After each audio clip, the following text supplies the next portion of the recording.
Alucard from Hellsing and D from Vampire Hunter D are the strongest characters in their respective universes, with powers far exceeding that of normal vampires. The other thing the two characters have in common is the fact that they both hunt down other vampires. Alucard does it as the deus ex machina of the Hellsing Organization, while D does it due to his moral compass as a half-human, half-vampire hybrid, also known as a dhampir, which makes him unfitting for both the worlds. This video is a detailed showdown between the vampire and the dhampir, if they were ever made to fight to their deaths. So, without further ado, let's get right into it.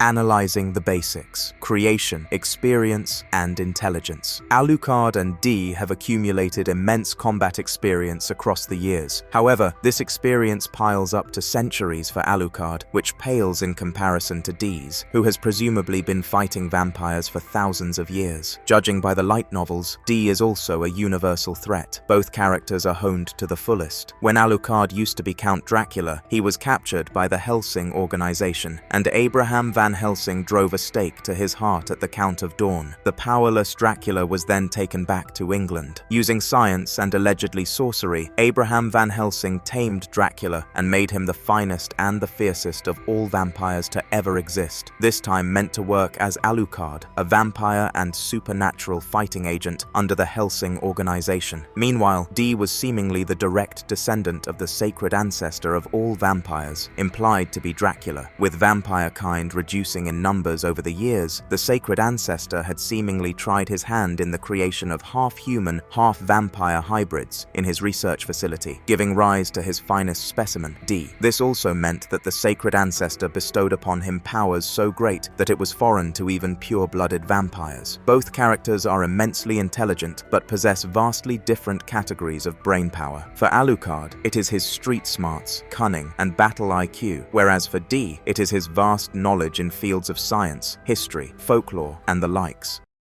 Pure physical strength. Let's start the showdown with the very basics. Strength. The two undoubtedly possess superhuman and supernatural strength. In the case of Alucard, he can exert enough force to rip apart humans and vampires alike with relative ease. He can even destroy supernatural weapons barehanded. The most notable example of this is with Alhambra's playing cards, which can slice uranium, but Alucard was able to rip through it. The two guns he uses are also too much for a human to hold, let alone toy around with it. But of course, Alucard pulls off this feat without having to compromise on his eccentric character. On the other hand, D's exact strength levels are vague. He has cut through a mountain range, showing off a strength level that goes beyond 100 tons. In the light novels, there are instances of him throwing wooden needles at speeds that cause the needles to ignite on friction and pierce through bulletproof glass. While Alucard tears people, armored people, and vampires apart, D has canonically torn extremely resilient and durable tanks with such finesse as if he is ripping through tissue paper. Overall, D takes this round.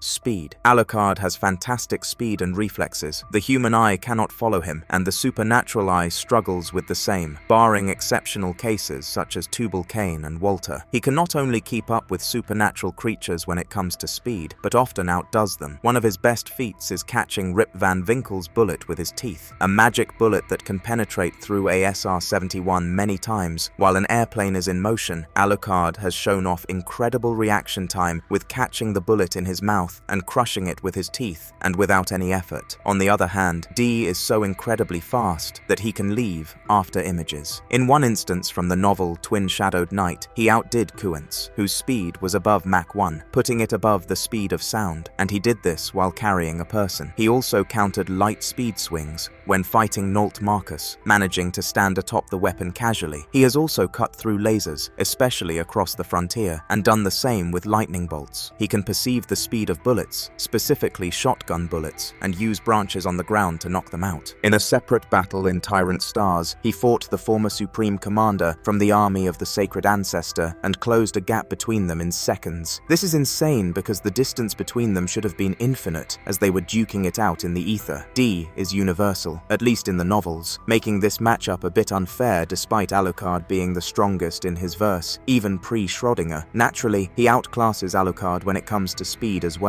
with incredible reaction speed that feels like precognition. However, the film version of D does not have such unbelievable feats.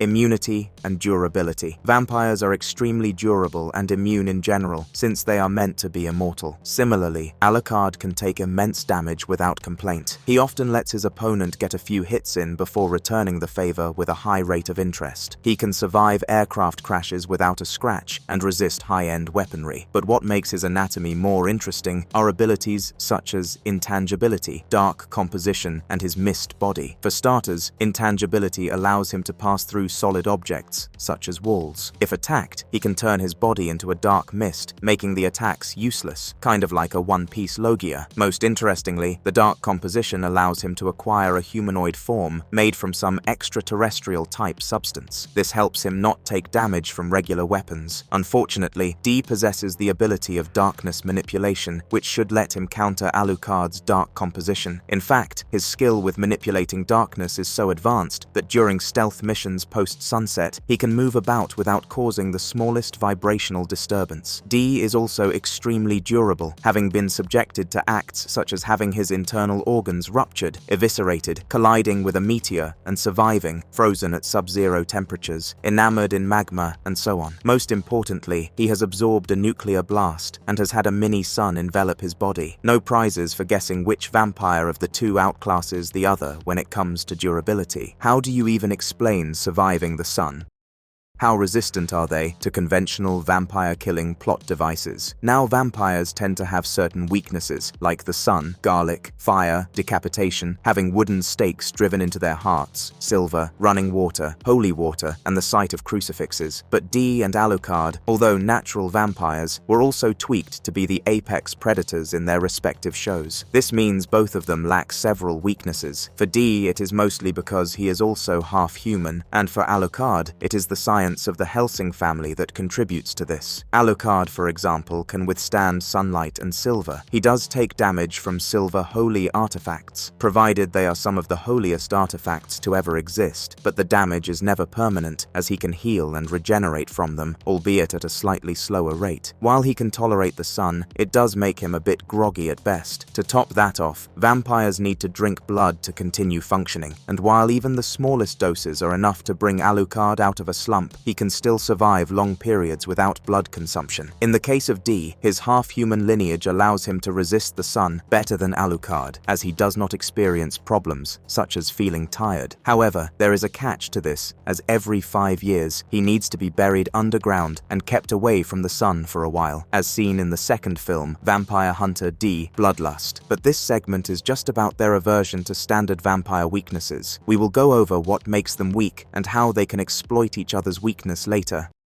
Regenerative abilities. It is a given that Alucard and D are immortal, but just because you do not die does not mean that you cannot be killed. Alucard has attested to this, stating that true immortality is a myth. His immense regeneration and the possession of innumerable souls allow him to continue living despite nearly fatal attacks, generally conducted using the holiest of all weapons. In fact, he can regenerate from the tiniest bits of his body. He has been burnt to a crisp, turned into shredded meat with gunfire, and absolutely thwarted with magical weapons, but he always regenerates, even if he has to do so from a pool of blood or a singular cell. In one instance, Anderson used the holy nail of Helena at Alucard's head to take him down, but the vampire still regenerated. In fact, Alucard uses his superior regeneration to toy with his enemies, allowing himself to get taken down and pretending to be on the losing end of the battle until he randomly regenerates. He has a sadistic sense of humor after all. D, like Alucard, has a high level of regeneration, so do the other vampires in his verse, but his skill far exceeds theirs. He has been devoured by vampires, or at least allowed himself to be in that spot, with his body being shredded into pieces while inside the vampires, and yet he regenerated and reappeared, bursting through their heads, and reformed without much of a hassle. He was able to regenerate once more when he had been bleeding from every pore in his body. If D finds himself in a position where he cannot regenerate and is on the verge of hitting the hay, as seen in the first film, he is helped by his symbiotic homunculus, or the left hand, who can suck in anything and fuel D up once more. And this happened while D was severely weakened after having a stake driven to his heart, while a mutant was about to consume him. All in all, D cannot be killed, but he can be destroyed. Push comes to shove, he can consume his own blood and continue surviving. However, he has also grown to become a lot more resistant to a stake in his heart after his experience in the first film, and now blood is enough to regenerate him. If the same thing repeats again, the left hand does not have to step up anymore. What would really toy with Alucard, however, is the fact that D can negate regeneration. For starters, Alucard will refuse to regenerate to toy with D, judging by his general moveset, and when he attempts to do so, he will already be cooked from the damage, unable to reform because his ability has been negated. D pulls off this feat by creating a flash of blood-red light from his eyes. This miracle blood light completely destroys his opponent's regeneration if they have achieved true immortality, as seen with Duke Gilson.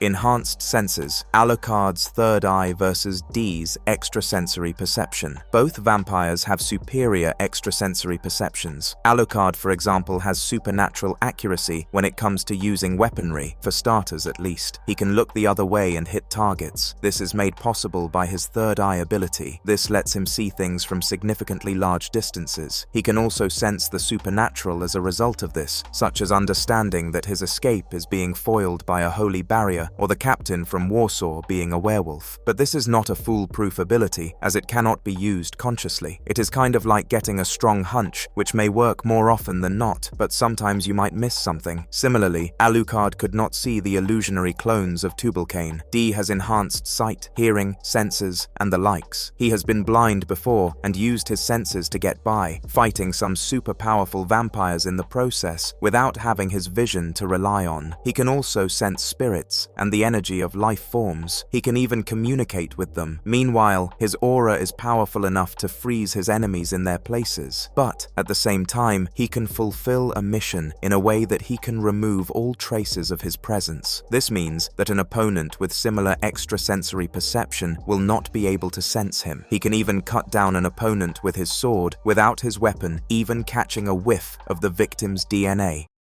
Psychic powers, telepathy, teleportation, and telekinesis. Now coming to psychic powers, Alucard has shown telekinesis, teleportation, and telepathy. Starting with telekinesis, he has used this ability to close a door on a gate officer. He has also thrown officers through glass doors and into flagpoles in a way that they ended up impaled, showing high-end control over the ability. He has moved an aircraft, specifically a broken-down HMS Eagle, across a cross-continental distance from the Gulf of Italy to London. This aside, he can read the minds of people and talk to Seras Victoria, his fledgling, across any range. He can teleport from one location to another, even pre-Schrödinger, but this has a range in the sense that he cannot cross large water bodies. And finally, one of his most interesting psychic abilities is mind control and hypnosis. Marked by when someone's eyes go bright red, Alucard can put them in a trance and control their minds. But this will not work against D, as Alucard's hypnosis only works against humans. And D might be part human, but his physiology of a dhampir, and being the scared ancestor's best specimen, means that if the average vampire is safe from this Alucard ability, so is he. D's run with psychic powers, although existing, are not as great as Alucard's. He has shown telepathic abilities with him, and left hand being coordinated, both in combat and thought. In the first Vampire Hunter D film, his fight against Count Magnus Lee had him showing his telekinetic abilities as he turned the Count's knives against him to take him out.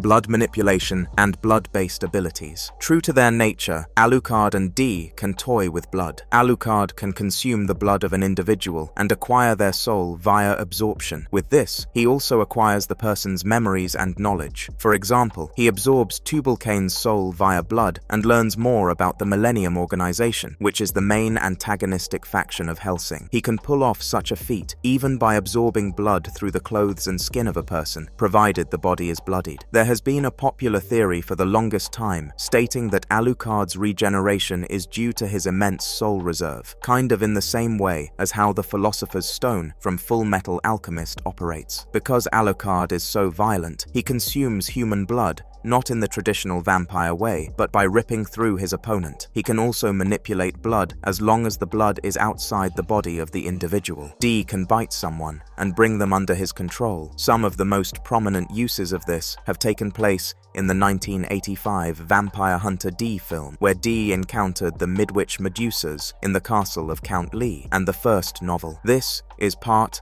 and parcel of the kiss of nobility, that is a vampire's bite that is not unique to D when it comes to creating progeny or bending others to the will. However, D's ability is the strongest, with only the sacred ancestor rivaling him. In fact, D is the only dhampir who can turn humans into vampires. He can even drink his own blood to boost his stats and become a full-blooded noble. Other dhampirs have not been confirmed to have this ability. D is special in this case as a direct descendant of the sacred ancestor.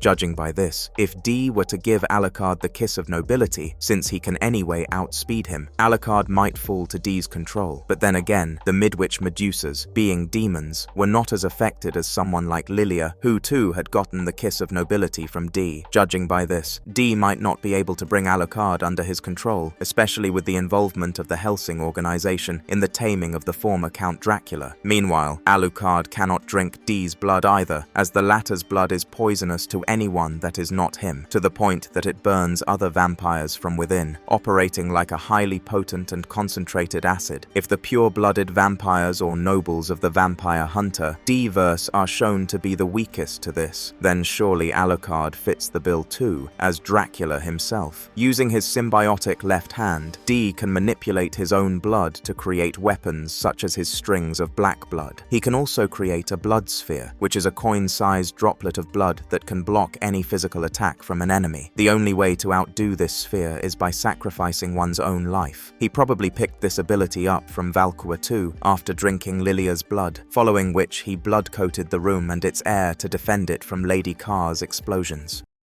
Unique and special abilities. Both vampires possess a horde of special and unique abilities. Alucard is so agile that he can defy gravity, jumping across impossible distances and walking up multiple surfaces. We see this in his battle against Tubalcain, as he stands vertically on a wall and runs backwards in that position. His leap from the HMS Eagle is another example of his agility that is not bound to the laws of physics. But these laws do not apply to the supernatural anyway. Alucard can manipulate shadows and give them a physical form. He can shapeshift, either completely or partially, turning himself into hellhounds, insects, bats, obviously, and snakes. He has also taken the form of a young girl. Due to his dark composition, he can also turn into a nebulous form, and has stated that he can take whatever form he chooses. He can cast illusions, a power allegedly stemming from his telepathic powers. He can also summon the souls he has absorbed, making them sprout from his body or swarm around him, creating an army. But he does not have constant access to this ability due to the limiters put on him by the Hellsing Organization. One of his more unprecedented supernatural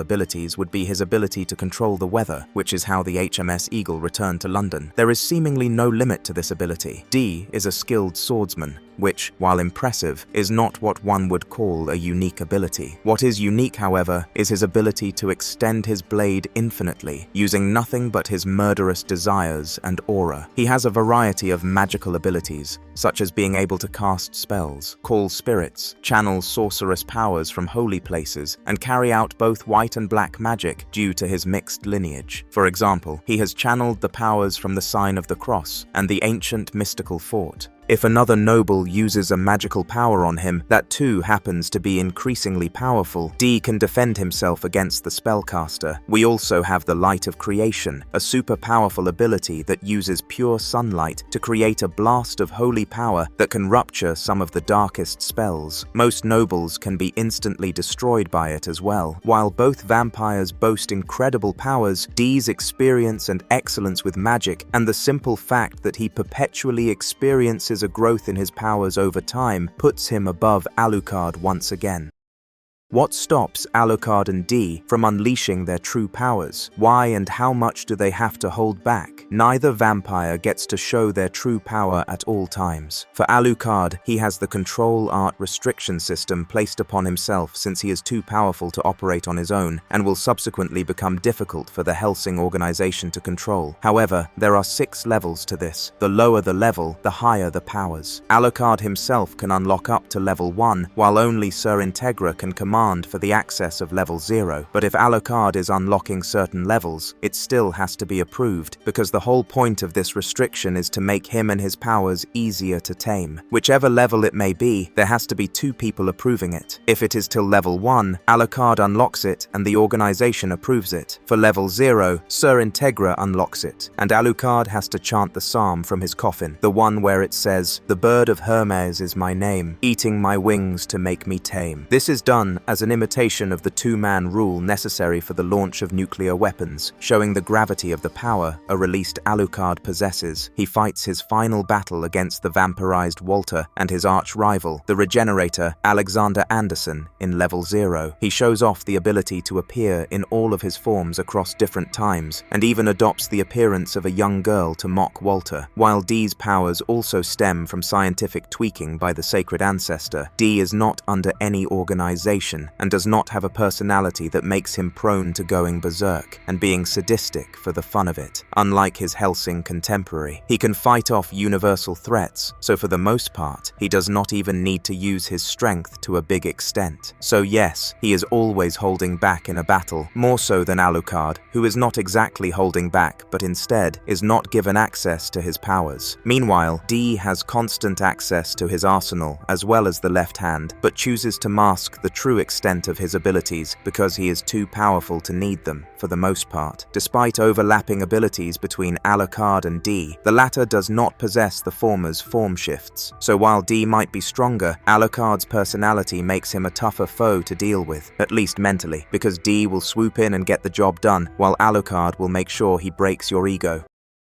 Alucard's soul absorption versus D's all-absorbing left hand. Now we get to the meatier part of this matchup. Alucard can absorb souls while D, well, not D, but his symbiotic left hand can absorb almost anything and everything. Alucard absorbs an individual's soul by draining them of their blood. This allows him to gain dominance over their soul and helps him acquire their memories and knowledge. So, not only does he gain an extra life, but he gains extra experience and even new abilities. These souls can belong to humans as well as supernatural beings. Having lived and operated across centuries, Alucard had amassed innumerable souls, gaining a true form of immortality in the process. Yes, he does have regeneration, but vampires can always be destroyed with certain means. If Alucard had his heart impaled with an extremely holy weapon or was decapitated, he would still not die, despite the fact that it should have killed him. This is because he bounces back from such situations by sacrificing a soul and then regenerating, acquiring life once more. The average Hellsing vampire can only regenerate but would have hit the hay had they been decapitated or had their hearts impaled. Alucard also has this ability where he can summon a soul he has gained dominance over. Some notable examples are Baskerville, Rip Van Winkle, Tubal-Cain Alhambra, and the River of Death. These are known as familiars, and the ability to control these familiars is called familiar control. Starting with Baskerville, Alucard had not only defeated but consumed the soul of the demonic hound of Baskerville. With that, Alucard acquired access to the hound's destructive abilities. It could manifest in different forms, sometimes looking huge or bulky, and other times being tiny and thin. Alucard also consumed Rip Van Winkle, acquiring the ability to summon her and using her for her magic bullets. These bullets could destroy multiple helicopters and jets, such as the SR-71. Meanwhile, acquiring Tubal-Cain helped Alucard gain the former's playing cards, which could slice through the armored soldiers as if it was a hot knife on butter. Both Tubal-Cain and Rip Van Winkle were killed once more, this time as Alucard's familiars by Anderson's flames. To truly kill him, one would have to keep killing Alucard until he exhausts his souls, similar to how Roy Mustang killed the homunculi Lust and Envy and Full Metal Alchemist. This begs the question, how can one kill Alucard so many times, especially if he is in level 0, where he is practically impossible to defeat? Well, Every rose has its thorn, and similarly, a level 0 Alucard is separated from his soul factory and left vulnerable. In this case, if his opponent did manage to take out Alucard's heart, the latter would be gone for good. In level 0, Alucard gains another familiar, however, with all of his souls released and now roaming free across London. A bloody river called the River of Death is created. During Alucard's battle with Anderson and the Iscariot-armed priest Vanguard, these souls were killed to counter Alucard's immortality, but the souls had also successfully wiped out the entirety of the Ninth Crusade, as well as the majority of the last battalion. The souls and the familiars expanded over 3 million during this time. Unfortunately for Alucard's opposition, one soul had managed to survive even when every other one had been killed, taking away the once-in-a-lifetime chance to kill Alucard. Because Baskerville had consumed Luke Valentine, Alucard had that soul as well. For D, the absorption abilities are handled by his homunculus, the left hand. So technically, these abilities do not belong to D himself, but since left hand is perpetually attached to him, D has constant access to these abilities. Kind of like your father's money not being your own money per se, but having constant access to his card for transactions. As a result, you have your and your father's purchasing power at the same time. Left hand has a pocket dimension like stomach. For starters, it can absorb the 4 elements, namely fire, water, earth, and air. In fact, he can absorb all forms of heat and liquids, such as light, waves,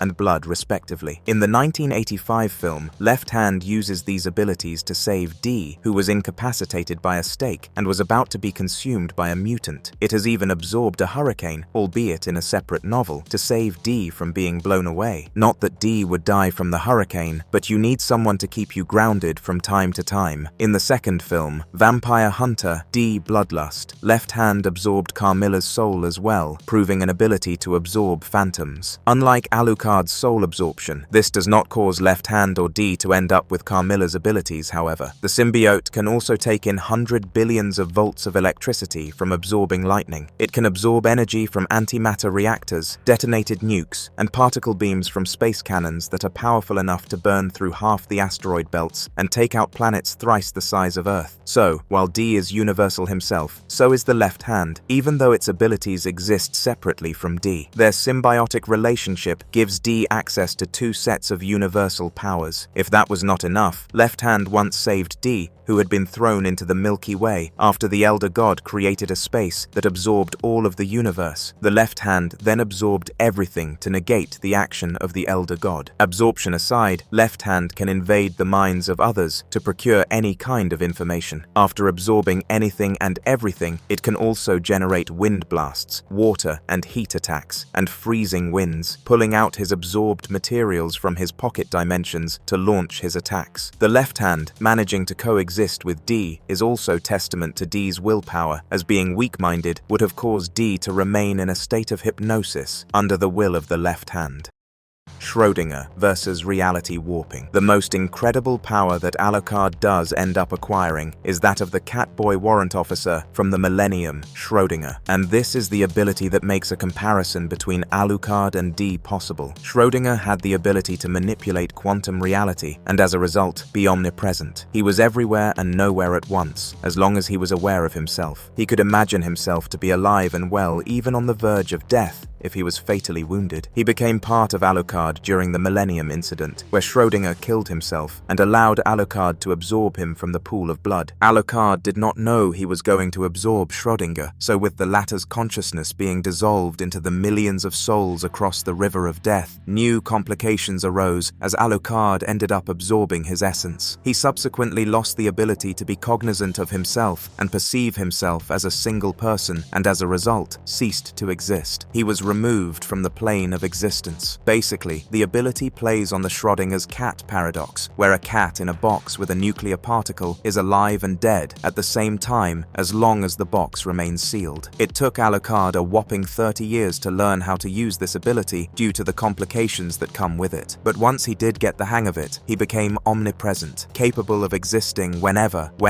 and however, all at once. It is possible it took him so long to work with this ability due to his possession of an insane number of souls, and after getting getting rid of all the souls bar Schrödinger, it became easier for Alucard to understand Schrödinger, as he needed to be cognizant of himself, and he ended up acquiring Schrödinger's immortality as well. This culminated in Alucard being able to appear in the Hellsing mansion as a shadow without being detected, all while Ceres's familiar shadow, Pip, covers the entire mansion, proving that while he is in the mansion, he is still not there, proving his omnipresence and immortality. Now let us assume, during a battle with D and Alucard, D uses left hand to draw Alucard into a pocket dimension. Alucard can simply wish himself back in the physical world. The more powerful D can land fatal hits on Alucard, but Alucard can simply imagine himself to be alive and unscathed. So while Alucard still might not have the AP to defeat D himself, Schrödinger ensures that he himself does not get defeated either. While Alucard wishes himself into any reality he desires, D has the ability to alter reality. In fact, reality altering or warping happens to be one of the most broken powers one can have. With his time and space powers, D can use his sword to now destroy wormholes and cut through dimensions while in space. Even though he cannot breathe without oxygen, he can cut through life and death even. And this brings us to the Akashic Records. These records are a comprehensive collection of every event across the universe, every thought, every word uttered, every feeling felt, and every intent possessed across time, existing across all forms of life. These are seemingly recorded in a non-physical plane of existence, and Vampire Hunter D uses this concept in its universe. One can read and change the past, present, or future of this universe, starting from the dawn of its creation till the very end. In fact, D himself rewrites the history of Diala's children to undo the damage over Earth, and continues to keep an eye out on Sue using the records. What is crazy here is that D does not exist in the Akashic Records, which means he does not exist in this reality. While Alucard exists everywhere and nowhere, D technically does not exist at all. This also means he is immune to the abilities of other reality warpers because his existence is unrealistic, while being able to change the reality around himself and his sword. So, if Alucard were to reappear in front of D from Left Hand's pocket dimension by simply believing he could, he would not just be toying with his own reality, but also with that of D's. And since D's reality cannot be warped, Schrödinger may not be able to work against D. After all, D is composed of ether and remains unbound from concepts such as probability and fate. Even if Alucard did manage to manifest outside the pocket dimension, D could warp his reality to cut through Schrödinger as he can cut space. It is canon that D can break through sealed-off space sections. When D broke out from within space, the act caused a ripple effect across time and space, changing history in the process. He can also fold space. This ability was acquired through Jian and Left Hand. Jian had acquired this ability via Count Laglan, and she had temporarily trapped D in a room to have a conversation. Meanwhile, Left Hand collected the 4 cardinal elements and used it to bestow upon D the power to cut through the space that Jian had held him in. This was an insane feat, because this space or room was one that other nobles and nukes could never break through. And D, anyway, has a reputation for learning the special abilities of others and doing it better than them. This is basically a big thing that can help D in cutting through Schrödinger, because a good chunk of it is dependent on the nebulous state of space and perceived reality. Now, let us assume somehow Alucard manages to absorb D's essence, even though he cannot, since D's blood would be poisonous to him. But we can make this work. Any other vampire would die after consuming D's blood. Because Alucard can also absorb the essence, he might be on the verge of death, but acquiring D's powers in the process may bring him back via regeneration. For post-Schrödinger Alucard, he can pretend to not be affected by D's blood probably. In both cases, let us create this hypothetical scenario where Alucard does end up having D as his soul. On paper, this should make him the victor, and with the huge boost of D's powers. But of course, there is a catch. D's opponents, and even his former twin brother, have commended his will. A will so free that he is unmatched and continues to live despite not being part of the Akashic Records, simply because he wants to. His actions change space and time, as seen with the ripple effect. Alucard will simply not be able to subdue his soul, especially if he has Schrödinger. He struggled for 30 years to master Schrödinger, so it seems unlikely that he can overpower D's free will.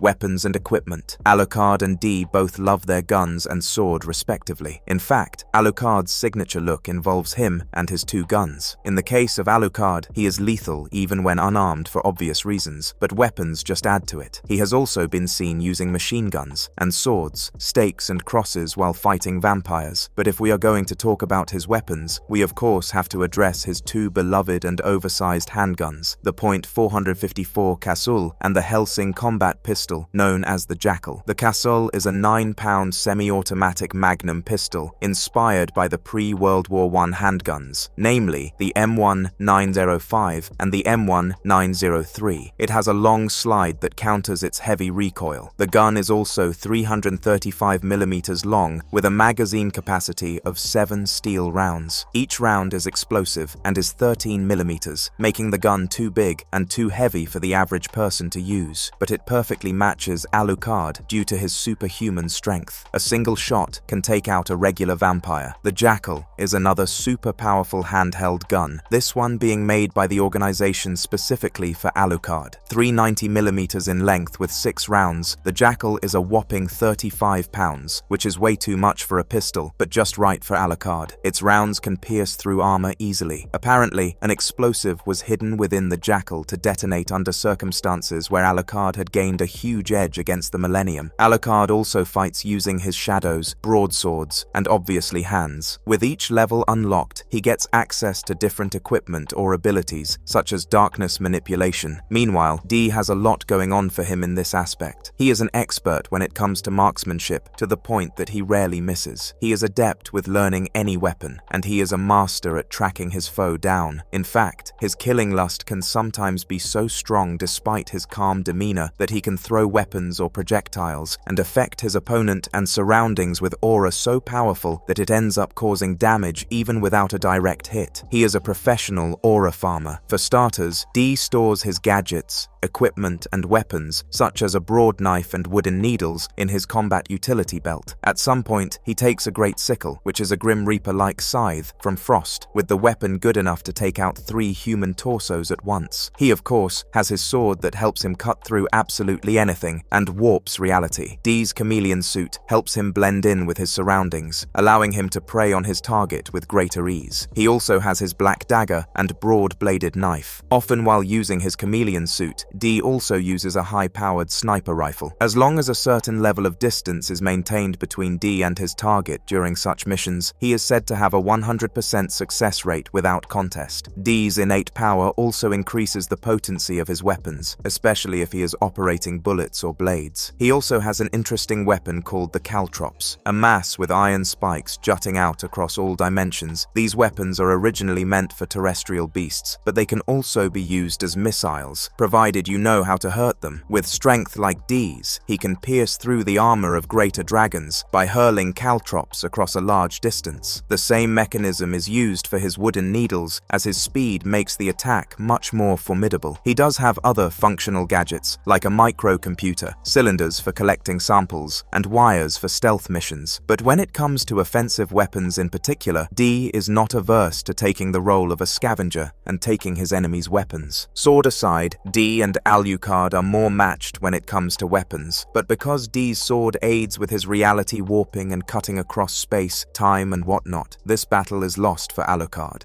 Weaknesses, how Alucard and D can exploit one another's weaknesses. And for the final segment, we have their weaknesses. While we already know what they are resistant to, let's end this on a high note by analyzing what can actually eliminate them. Starting with Alucard as usual, he will enter a state of dormancy if he goes too long without consuming blood. He may or may not starve to death, as he has gone decades without blood until being found by a young Integra. The lack of feeding puts Alucard in a vegetative state, but he will pounce on the presence of blood to regain his strength. Other than that, he is implied to have an aversion to running water, in true vampire fashion. We have already discussed the holy weaponry and feeling groggy in the sun, but if Alucard has one particular weakness, it is his heart, because a damage to the heart is what forces him to use one of his many souls for regenerating, as his standard regeneration does not work in this situation. So basically, the game with his is that while he does have some vampiric weaknesses, his ability to regenerate regenerate outside his normal regeneration using the souls is what acts as his hack. Now coming to D, he is a dhampir, so he is not nearly as weak to sunlight or heat as the average noble vampire. However, every 6 months, dhampirs do experience similar symptoms. Because D is special, he goes through this once every 5 years. When this does happen, he will be greatly weakened by sunlight, and it can happen without any warning, attacking D when he is in the middle of a big battle even. Once this happens, he needs to be kept away from sunlight as long as he is vulnerable. In fact, he has to bury himself under the ground with his head out, unable to move, making him very vulnerable to attacks during this time. But this only affects D on Earth due to the presence of sunlight. In other dimensions and planets, he is immune to such a situation. When it comes to feeding, D relies on dried blood plasma capsules mixed in water, but due to his noble blood, he will experience times where he is overtaken by his bloodlust, causing his fangs to come out, especially if he has gone a long time without drinking blood. Normally, he can control himself, but as seen in the 1985 film, he had a hard time controlling his bloodlust when Doris tried to seduce him after a shower. Consumption of blood does make him go berserk for a while with his stats upped, but if he ever needs to attain this, he drinks his own blood and turns into a pure-blooded vampire in the process. Clearly, Alucard has more glaring weaknesses than D, who is only susceptible like once in 5 years, which is crazy if you think about it. He needs to be severely weakened by natural factors for his opponents to have a chance. He has also grown resistant to stake attacks. Between the both vampires fighting, D can actually kill a pre-Schrödinger Alucard enough times to deplete him off his souls and then take out his heart or use holy symbols, which D is not weak to since D is not a pure-blooded vampire. Even in level 0 and with Schrödinger, D can take out Alucard's heart. But there is an advantage for Alucard here, as we have spoken about Schrödinger possibly having the ability to save Alucard. On the other hand, there is nothing a weakened and buried D can do if Alucard drives a stake through his heart when he is weakened. Yes, D has grown more resistant to it, but a buried D is a weak D, so his resistance would not matter here. He cannot even hide from post-Schrödinger Alucard as he can simply find D if he wants to.